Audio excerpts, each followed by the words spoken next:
നിങ്ങളുടെ favourite shows ഇനി ഒരിക്കലും മിസ്സാവില്ല. ഇപ്പോൾ C5 കാണും നിങ്ങളുടെ ഫേവറേറ്റ് ഷോസ് തികച്ചും സൗജന്യമായി. അമ്മയ്ക്ക് ഞാൻ അങ്ങനെ ഒരു സത്യം ചെയ്ത് കൊടുത്ത സ്ഥിതിക്ക് എനിക്കത് പാലിക്കണം ഋഷി. എടോ, താൻ എന്താ ഈ പറയുന്നത്?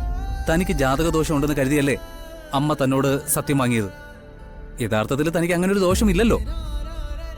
വാസ്തവം എന്താണെന്ന് നമുക്കറിയാലോ. ആ സ്ഥിതിക്ക് അമ്മയ്ക്ക് കൊടുത്ത സത്യം തെറ്റിച്ചാലും സാരമില്ല. ഋഷി, ഗോപിക, ഈ 4 ചുമരുകൾക്കുള്ളിൽ നമ്മൾ എന്താണ്, എങ്ങനെയാണ് എന്നൊന്നും പുറത്താരും ഒരിക്കലും അറിയാൻ പോകുന്നില്ല. നമ്മൾ തമ്മിൽ ഒരു ബന്ധവുമില്ലെന്ന് അമ്മയും ഇവിടെയുള്ളവരെയും ബോധ്യപ്പെടുത്തിയാ പോരെ?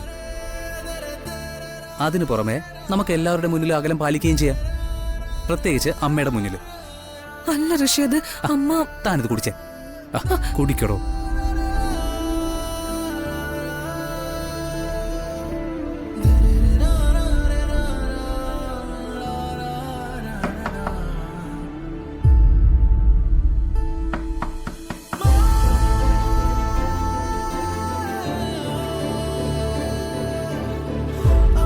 ഞാനൊന്ന് നോക്കിയിട്ട് വരാം.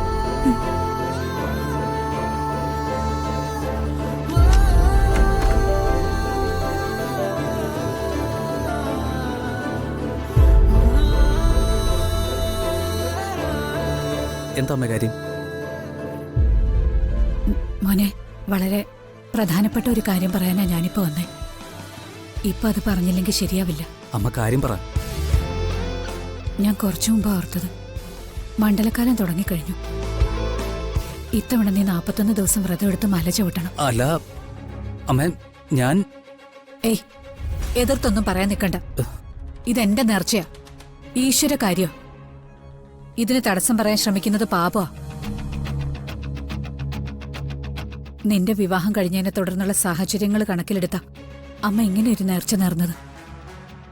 തലയാട്ടിയ പോരാ, നാളെ വെളുപ്പിന് എഴുന്നേറ്റ് കുളിച്ചു മാലയിട്ട് വ്രതം തുടങ്ങണം. നാളെ തന്നെ തുടങ്ങണോ അമ്മേ?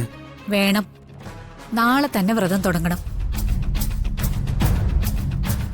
നാളെ വ്രതം തുടങ്ങുന്നതുകൊണ്ട് ഇന്നു മുതൽ നീ ഈ മുറി കിടക്കാൻ പാടില്ല. പിന്നെ നീ സിദ്ധുവിന്റെ മുറിയിലേക്ക് ചെല്ല്. ഇന്നു മുതൽ നിന്റെ കിടപ്പ് അവിടെ മതി. ചെല്ല്.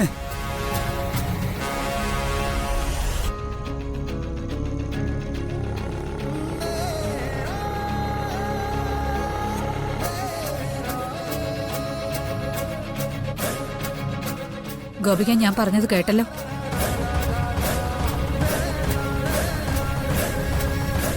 നാളെ മുതൽ ഇവന് വ്രതോ. നീ ശ്രദ്ധിക്കണം. നീ വാതിലടച്ചു കിടന്നു.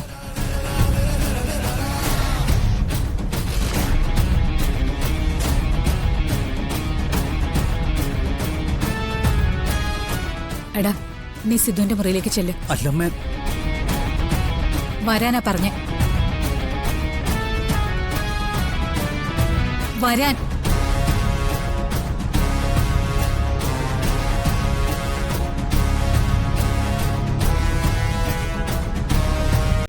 ഡൗൺലോഡ് ചെയ്യൂ C5 ആപ്പ്. കാണൂ എല്ലാ എപ്പിസോഡുകളും സൗജന്യമായി.